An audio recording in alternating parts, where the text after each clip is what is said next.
Hello students. तो हम लोग इस नेक्स्ट लेक्चर में आइंस्टाइन इक्वेशन पर काइनेटिक एनर्जी और ये सब चीजें हम यहाँ पे फाइंड करेंगे। इसका एक छोटा सा न्यूमेरिकल से लास्ट टाइम हमने जो ग्राफ यूज किया था और आइंस्टाइन इक्वेशन यूज किया था। आज energy and momentum of photon की बात करेंगे, dual nature de Broglie equation की भी बात करेंगे, ठीक है। और इससे रिलेटेड कुछ न्यूमेरिकल जिसमें कि इसको अभी डिस्कस कर रहे हैं। अब देखिए इसमें क्वेश्चन में ये है, आप देखिए ध्यान से, और अगर अभी तक आपने चैनल को सब्सक्राइब नहीं किया है तो उसे कर दें, ठीक है। लाइक करें, कमेंट्स करें, बेल आइकन यूज करें, ठीक है। यही आपसे कहना है। चलिए क्वेश्चन स्टार्ट करते हैं, बहुत ज्यादा इसमें टाइम वेस्ट ना करें। इसमें दिया है कि the photo electric work function of A potassium is 2.3 electron volt. If light having a wavelength of 2800 angstrom fall on a potassium, find kinetic energy। Find करना इलेक्ट्रॉन वोल्ट में मोस्ट एनर्जेटिक जो electron बाहर निकल रहे हैं, और stopping potential find करना है। एक चीज आपको बता दें, थोड़ा सा इसका भी हमें यूज करना है। थोड़ा सा यहां देख लीजिए, E इक्वल टू अपने पास क्या है, hc अपॉन लैम्डा। तो अगर E की वैल्यू हम देखते हैं तो ये होता है 6.6 into 10 to the power 6.62 something होता है 34, और ये होता है 3 into 10 to the power 8 upon lambda होता है, ठीक है। ये जो कुछ भी होता है ये किसमें होता है, जूल में। अगर मान लीजिए इसी को हम 6.6 into 10 to the power minus 34 into 3 into 10 to the power 8, और जो लैम्डा है इसको ऐसे ही रहने दें एंगस्ट्रॉम में, इन एंगस्ट्रॉम, और इसको 1.6 into 10 to the power minus 19 से कर दें। तो सॉल्व करने के बाद आप याद रखिएगा ई जो होगा वो किसमें होगा, in electron volt, equal to 12375 upon lambda in angstrom. इसको आपको अच्छे से याद रखना है, काफी कुछ क्वेश्चन इससे हो जाते हैं, ठीक है। कैसे होता है मैंने बता दिया, बट सबसे ज्यादा डायरेक्ट आपका क्वेश्चन हो जाएगा अगर एनर्जी आपको दिया हो कितने वेवलेंथ की लाइट आ रही है, इतनी आ रही है, आपको सीधे उसको लैम्डा जो वेवलेंथ एंगस्ट्रॉम में है चेंज ही नहीं करना है, चेंज करना ही नहीं है, एज इट इज उसको रख देना है जैसे है। ई सीधे आपका इलेक्ट्रॉन वोल्ट में आ जाएगा। अदरवाइज जूल में तो खैर अपने पास hc अपॉन लैम्डा है ही पहले से ही, ठीक है। तो अगर हम यहां पे देखें तो सबसे पहले अगर हम बात करें ए की, यहां पे चलो ए तो बाद में फाइंड करेंगे। यहां पे गिवन क्या है, तो photo electric work function of A potassium is 2.3 electron volt, यानी जो वर्क फंक्शन है अपने पास ये है 2.3 इलेक्ट्रॉन वोल्ट, इतना है। अच्छा वेवलेंथ जो है ये कितना है, 2800 एंगस्ट्रॉम, 2800 एंगस्ट्रॉम। तो अगर इसको हम देखें तो आप समझ सकते हो, ई अगर हमें फाइंड करना है इलेक्ट्रॉन वोल्ट में तो क्या होता है 12375 अपॉन लैम्डा, जो कि क्या होगा 2800, ठीक है। कोई बहुत ज्यादा दिक्कत नहीं, 7 से डिवाइड होगा, 7 से देखा जाए तो 7534755 नहीं होगा। एक काम करते हैं, आप लोग कैलकुलेट करना, मैं इससे कैलकुलेट कर लेता हूं। ये जो आ रहा है अपना कितना आ रहा है, ये आ रहा है 12375 डिवाइडेड बाई 2800, 4.419, ठीक है। तो अप्रॉक्स जो हो जाएगा ये हो जाएगा 4.42 या 4.4 ही यूज कर लेते हैं इलेक्ट्रॉन वोल्ट। तो जो एनर्जी आ रही है वो कितनी है, 4.4 इलेक्ट्रॉन वोल्ट की एनर्जी आ रही है। बात आई समझ में। इन्होंने ये कहा कि ये जो लाइट आ रही है इसका वेवलेंथ कितना है 2800 एंगस्ट्रॉम, मींस उतनी एनर्जी कंटिन्यूअसली आ रही है। अब इसमें वेस्ट कितनी हो जाएगी, वर्क फंक्शन में इतनी, मैंने आपको बताई थी ना कि जैसे अगर इस मेटल पे कोई सरफेस है, इस पर जो एनर्जी आ रही है ये 4.4 इलेक्ट्रॉन वोल्ट आ जा रही है। अब इसमें जो इलेक्ट्रॉन है वो यूज कर लेगा वर्क फंक्शन में, कितना यूज कर लेगा, 2.3 इलेक्ट्रॉन वोल्ट, ये तो इलेक्ट्रॉन खा जाएगा। अब जो बचेगा वो इसको क्या करेगा, काइनेटिक एनर्जी इसके अंदर प्रोड्यूस करेगा। तो जैसा कि हम जानते हैं E इक्वल टू क्या होता था अपना, W plus maximum kinetic energy. तो E की जो वैल्यू है ये है 4.4, W कितना है, W है 2.3 प्लस Ke मैक्स। तो Ke मैक्स कितना हो जाएगा यहां से, 4.4 माइनस 2.3, ये हो जाएगा 2.1 इलेक्ट्रॉन। ये हो गई मैक्सिमम काइनेटिक एनर्जी। अब ये पूछ रहे हैं कि स्टॉपिंग पोटेंशियल निकालना है, किसमें, इलेक्ट्रॉन वोल्ट में। तो सिंपल है, तो आप ये बताइए मैक्सिमम काइनेटिक एनर्जी किसके इक्वल होती है, ईवी नॉट के। ये कितना है, 2.1 electron volt equal to EV naught. तो वी नॉट कितना हो जाएगा यहां से, 2.1 वोल्ट। ये अपने पास यहां पे आ गया।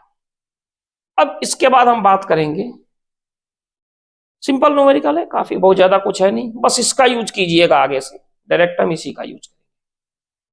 अब हम इसके बाद स्टार्ट करने जा रहे हैं energy and momentum of photon. ठीक है, तो चलिए स्टार्ट करते हैं।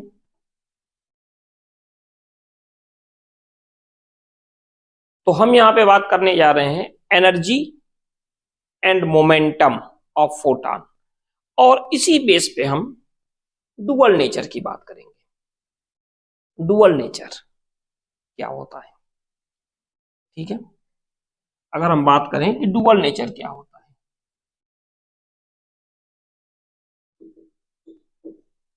नाम से क्लियर है कि दो नेचर आदमी शो करता है, डुअल नेचर। जैसे काफी सारे लोग हैं, सबसे सिंपल एग्जांपल पुलिस डिपार्टमेंट का है। आप जाइए थाने वगैरह में, खैर अब तो काफी अच्छे से पेश आने लगे हैं, फिर भी अबे हाँ बोल क्या बात है, एक नेचर वो है। वही लोग घर में जाते हैं श्रीमती जी के सामने, तो फिर उनका नेचर देखिए, अरे हाँ बस ठीक है, होता है ना, ये भी एक डुअल नेचर है। बाकी तो लोगों का नेचर भी डुअल नेचर में ही आता है। सामने मिलेंगे तो कहेंगे कि अरे और भाई कैसे हो, तुम्हारे बिना तो यार कहीं अच्छा नहीं लगता, तुम बात न करो तो मेरा टाइम लगता है कि यार आज कुछ भूल रहे हैं, टाइम वो नहीं होता। और बाद में अरे यार फालतू में फोन आ जाता है, दिमाग खराब कर देता है आदमी। डुअल नेचर ये भी है, यहां पर भी उसी की बात कर रहे हैं। देखिए डुअल नेचर की अगर हम बात करें तो इसमें अगर मैकेनिक्स की बात करें तो मैकेनिक्स बताता है आपके सामने पार्टिकल की।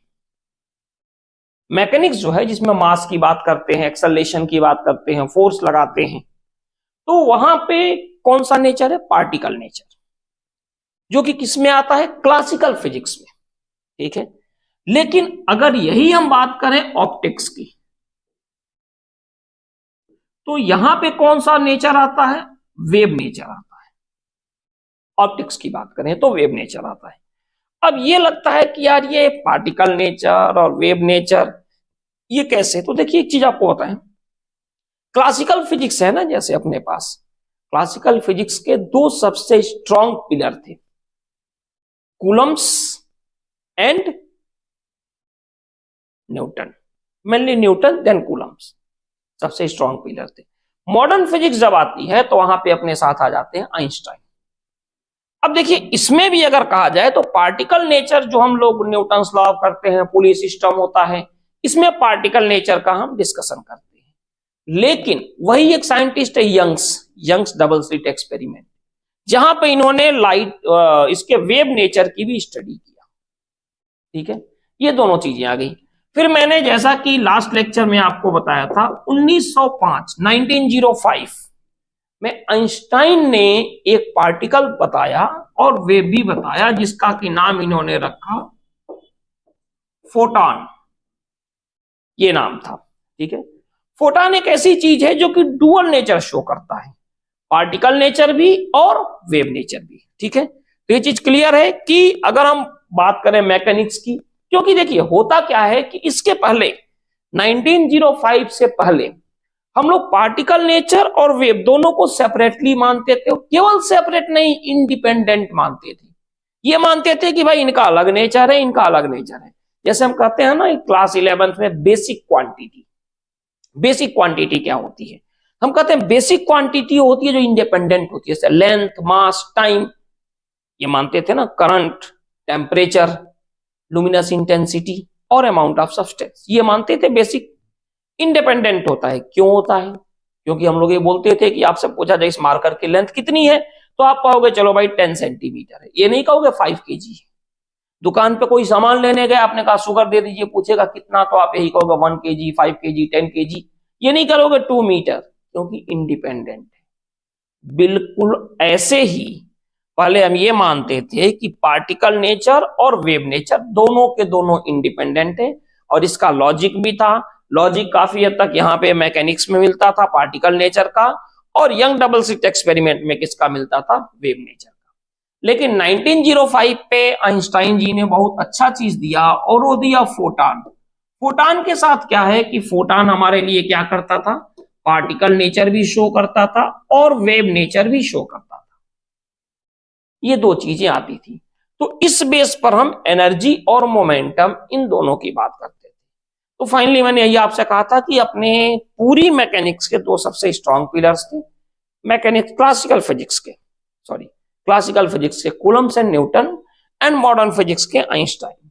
ये थ्योरी आने के बाद 1905 में जब एक साथ particle nature plus wave nature आया, एक तरह से मॉडर्न फिजिक्स के बारे में हमने बहुत ही चीजें सोचना शुरू कर, और फिर ये चीजें आगे बढ़ती हैं। क्योंकि देखिए पार्टिकल नेचर में जब आएंगे तो पार्टिकल नेचर में इलेक्ट्रॉन है, सारी चीजें हैं, लेकिन जब ये देखा गया फोटो इलेक्ट्रिक इफेक्ट में, क्या देखा गया कि जब फोटॉन आ रहे हैं तो इलेक्ट्रॉन को इजेक्ट भी कर रहे हैं, जबकि हम लास्ट लेक्चर में डिस्कस किए हैं। तो वहां से पार्टिकल नेचर भी प्रूफ हो रहा है। फोटॉन आ रहे हैं, वेव के फॉर्म में आ रहे हैं, लाइट है वेव के फॉर्म में है, लेकिन इलेक्ट्रॉन को भी इजेक्ट कर रही है। तो ये सारी चीजें यहाँ पे आती है, जाके हिट कर रही है इलेक्ट्रॉन को लेके निकाल दे रही है बाहर। और ये कैसे पॉसिबल है आप बताइए? यहाँ पे एक बॉल रखी, एक बॉल हमने ऐसे मारा, वो बॉल जाके उस पर लगी, उसने उसको आगे भेज दिया। तो क्या मतलब है? जो जा रहा है वो भी एक पार्टिकल है, जिस पर लगा वो भी एक पार्टिकल है। ऐसे ही फोटॉन ऊपर से आ रहे हैं, ये भी पार्टिकल। इलेक्ट्रॉन चूंकि पार्टिकल है पहले से ही, उसको उसने हिट किया और इलेक्ट्रॉन को बाहर निकाल दिया, मतलब फोटॉन भी क्या है? Particle nature. ऐसे समझो कि जैसे मान लीजिए कि यहां पे कोई बॉल है, एक दूसरी बॉल आके अगर इसको हिट कर रही है तो फिर निकलेगी बाहर, ये बाहर जाएंगी। ये क्या शो कर रहा है? Particle nature.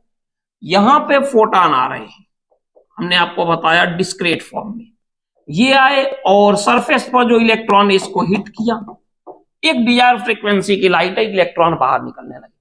मतलब कि ये जो आ रहे हैं फोटॉन, इनका कौन सा नेचर है? पार्टिकल। आए, हिट किए, बाहर निकाल दिए। और चूंकि चलते कैसे हैं? लाइट की स्पीड से, मतलब कि इनके अंदर क्या है? वेव नेचर भी है। तो ये दोनों चीजें शो कर रहे हैं, वेव नेचर भी और पार्टिकल नेचर भी। तो फिर इनके एनर्जी और मोमेंटम का हम डिस्कस यहां पे करते हैं। ठीक है, तो चलिए चालू करते हैं। तो यहां पे हम बात कर रहे हैं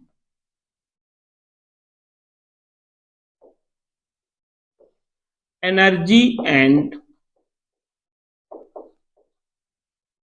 मोमेंटम ऑफ फोटॉन, इसकी बात कर रहे हैं। तो देखिए काफी कुछ चीजें काफी सिंपल है। आइंस्टाइन इक्वेशन की बात की जाए तो मास एनर्जी इक्विवेलेंस क्या बताता है? Equal to mc²। और अगर इन्होंने ये कहा कि हम बात करें एनर्जी ऑफ फोटॉन, तो इक्वल टू क्या होता है, hc अपॉन लैम्डा, ये भी होता है। अब एक काम करते हैं, इन दोनों को कंपेयर करते हैं, equal to mc square and equal to hc upon lambda. तो अगर हम इनको कंपेयर करें तो hc upon lambda equal to mc square, इससे ये कैंसिल हो गया और h अपॉन लैम्डा की जो वैल्यू आ गई वो क्या हो गई, mc, या फिर m equal to h upon c lambda. ठीक है, अब ये जो m है इसको हम क्या बोलते हैं, डायनामिक मास ऑफ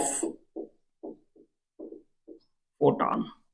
ये जो m हमारा है वो डायनामिक मास ऑफ फोटॉन है। ठीक है, अगर हम बात करें रेस्ट मास का, तो रेस्ट मास ऑफ फोटॉन जो होता है इसमें ज्यादा सोचना ही नहीं है, ये हमेशा जीरो होता है। लेकिन अगर डायनामिक मास की बात करें तो m equal to h upon C lambda होगा। अब एक चीज समझिए, m equal to h upon C lambda, मतलब जो फोटॉन आएगा उसकी वेवलेंथ जितनी ज्यादा होगी, जो फोटॉन आएगा उसकी वेवलेंथ जितनी ज्यादा होगी, डायनामिक मास उतना ही कम होगा। ठीक है, जैसे फॉर एग्जांपल अगर हम देखें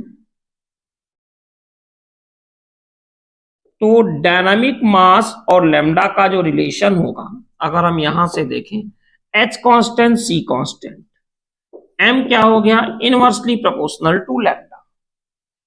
तो इससे जो ग्राफ आता है y equal to 1 upon x का, वो कुछ ऐसे बनता है। एक और ग्राफ कई बार देखने को मिलता है, और वो ग्राफ ये देखने को मिलता है कि m एंड 1 अपॉन लैम्डा, तो y directly proportional to x, और ये जो ग्राफ मिलता है ये बिल्कुल स्ट्रेट लाइन आता है। तो ये कंडीशन आ गई। अब देखिए यहां पे, अब जैसे हम अगर इस इक्वेशन की बात करें, h upon lambda equal to mc, तो h upon lambda equal to m into c, mass into c क्या है, speed of light, m dynamic mass है, स्पीड ऑफ लाइट। तो इसी से हमें मिलता है क्या,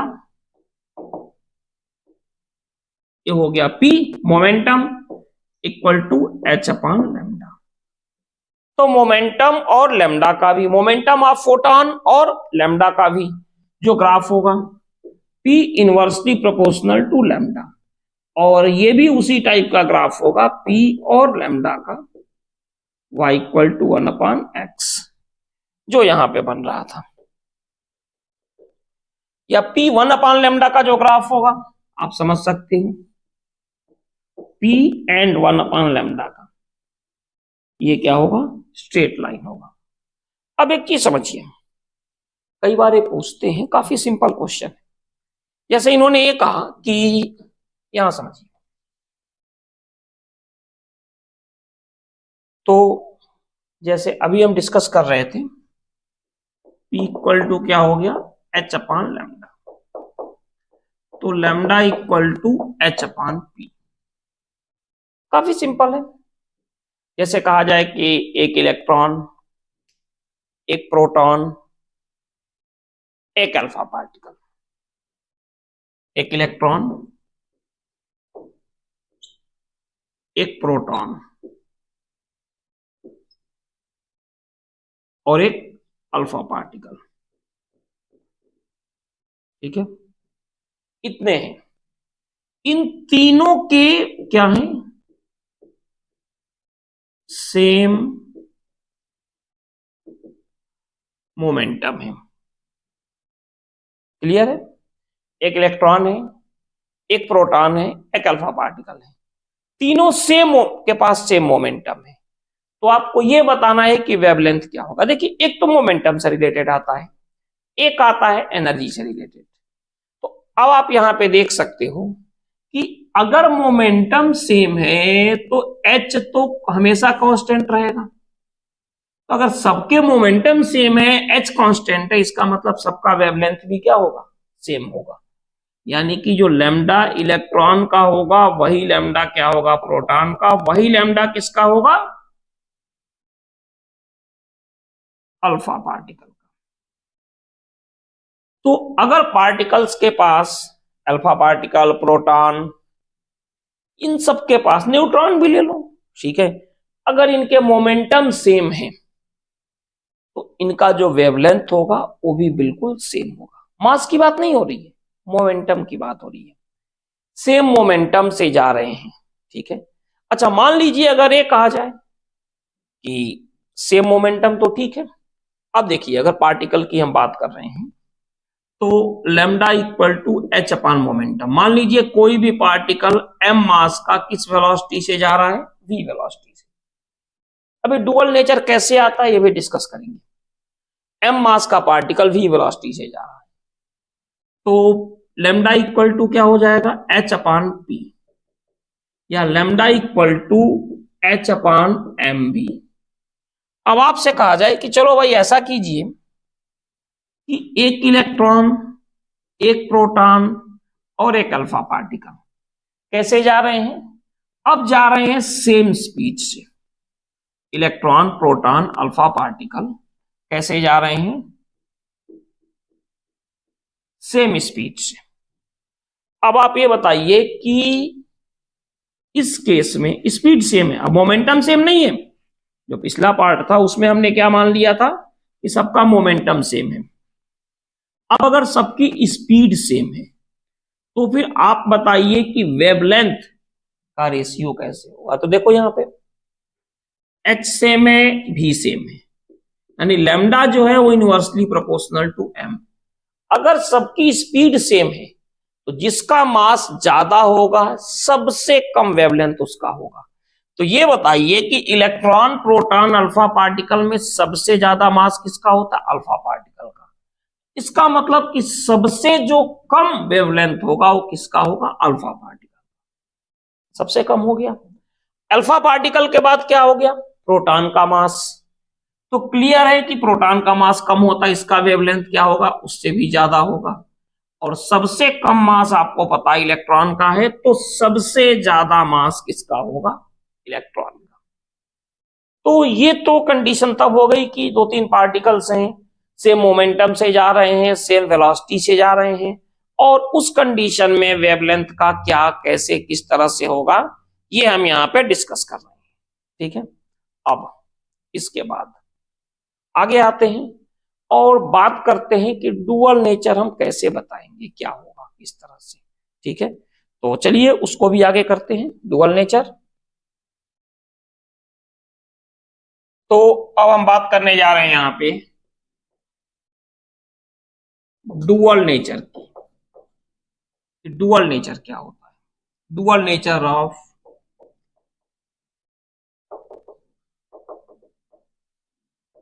radiation. Dual nature of radiation की हम बात करने जा रहे हैं। तो जैसे हमने ये कहा कि अगर कोई भी पार्टिकल, मान लीजिए कोई भी एम मास का पार्टिकल है और एक कैसे जा रहा है, वी वेलोसिटी से। एम मास का कोई भी पार्टिकल वी वेलोसिटी से मूव कर रहा है, ठीक है, चलिए कोई दिक्कत नहीं।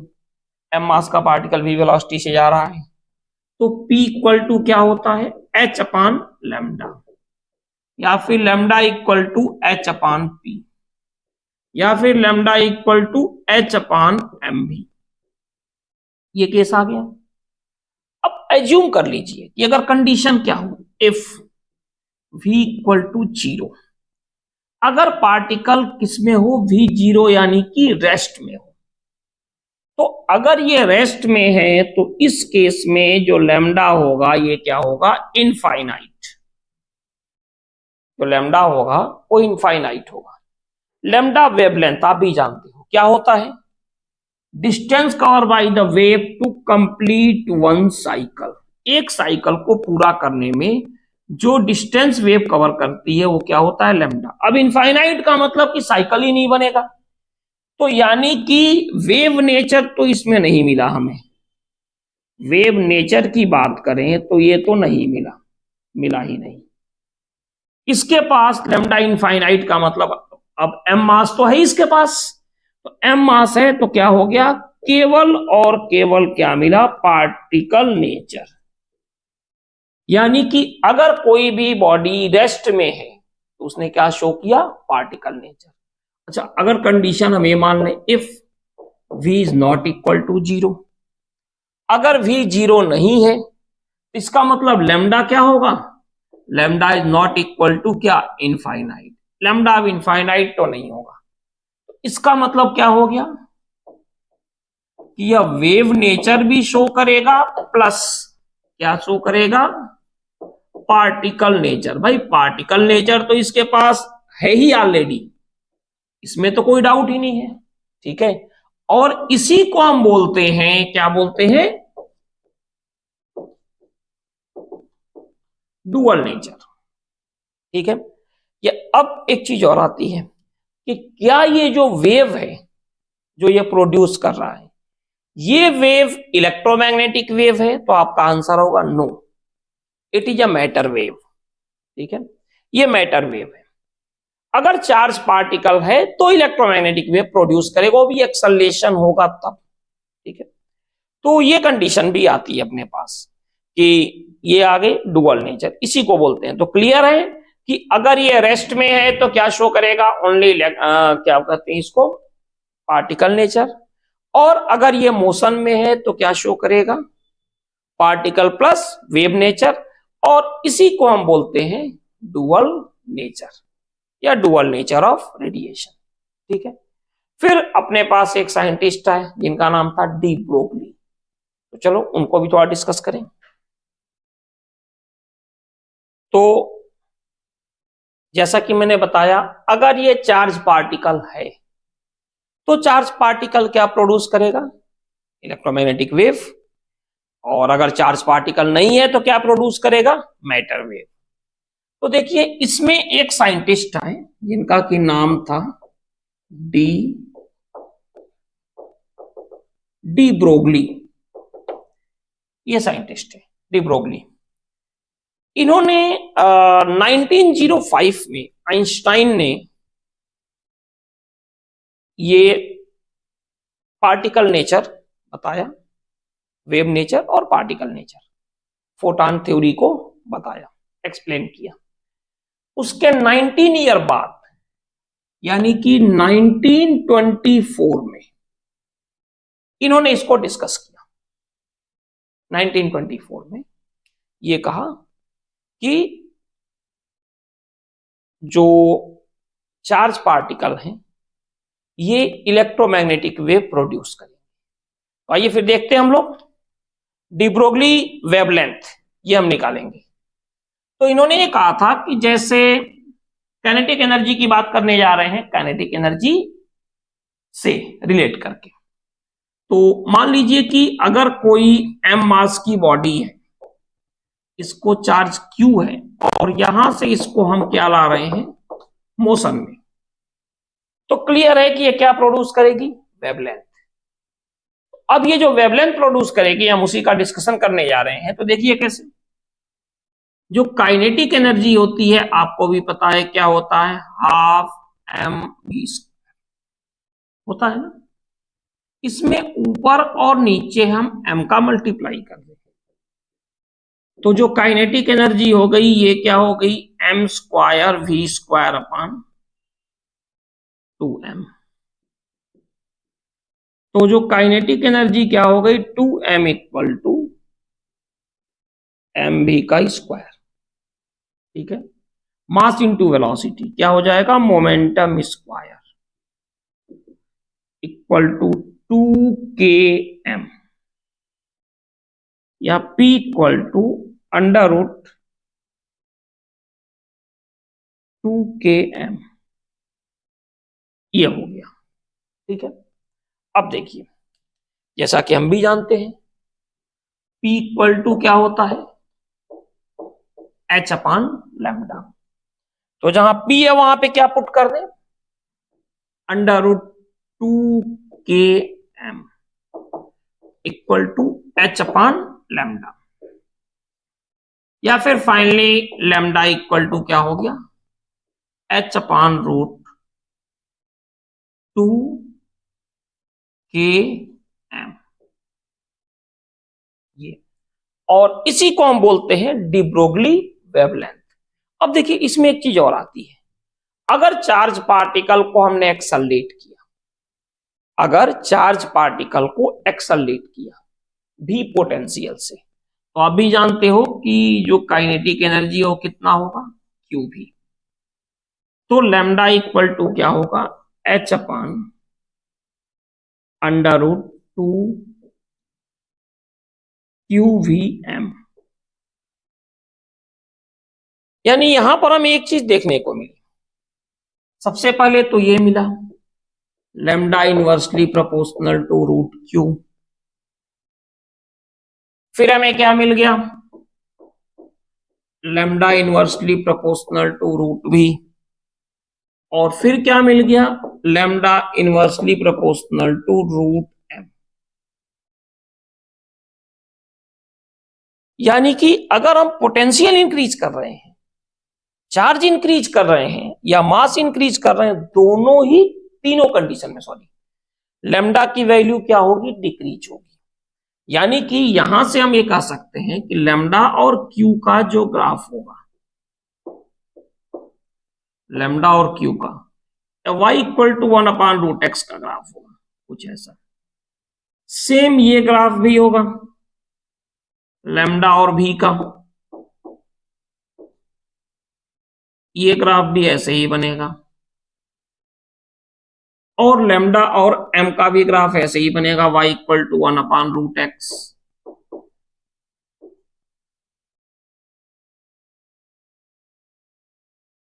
ये ग्राफ भी ऐसे ही बनेगा, ये तीनों ग्राफ हो गए।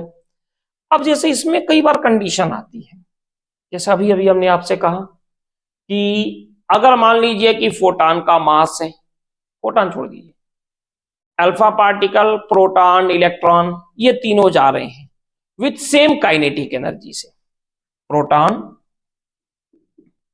Electron, proton alpha and electron, proton alpha तो कामा लगाने की आदत सी पड़ी है, एंड इलेक्ट्रॉन, ये जा रहे हैं कैसे, सेम काइनेटिक एनर्जी से। तो अब ये बताइए, अगर काइनेटिक एनर्जी सेम है मतलब क्यू भी सेम है, तो इसका मतलब लैम्डा क्या होगा, inversely proportional to root M. अब जिसका मास ज्यादा होगा, यहां पर भी अगर काइनेटिक एनर्जी सेम है, तो जिसका मास ज्यादा होगा उसकी वेवलेंथ कम होगी। तो आपको भी पता है कि सबसे ज्यादा मास किसका होता है, अल्फा का, तो सबसे कम वेवलेंथ इसका होगा। फिर बात आती है प्रोटॉन की, तो फिर बात आ गई प्रोटॉन की, और सबसे कम मास होता है इलेक्ट्रॉन का, तो सबसे ज्यादा वेवलेंथ इसकी होगी। तो काइनेटिक एनर्जी सेम करके भी क्वेश्चन बनते हैं, तो फिर उसको हम लोग इस तरह से करते हैं, ठीक है। अब अगर मान लीजिए किसी में हमारे पास इलेक्ट्रॉन आ जाए, D Broglie wavelength for electron, तो उसके लिए क्या करेंगे, तो चलिए उसको देखते हैं। तो अपने पास डी ब्रोगली वेवलेंथ क्या आ गई, lambda equal to h upon P,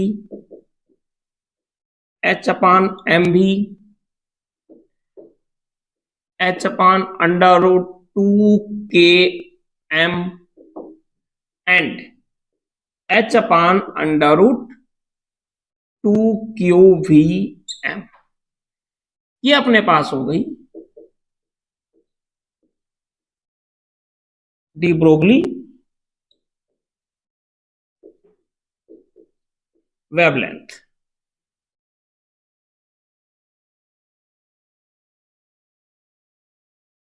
D Broglie wavelength, ये कंडीशन आ गई।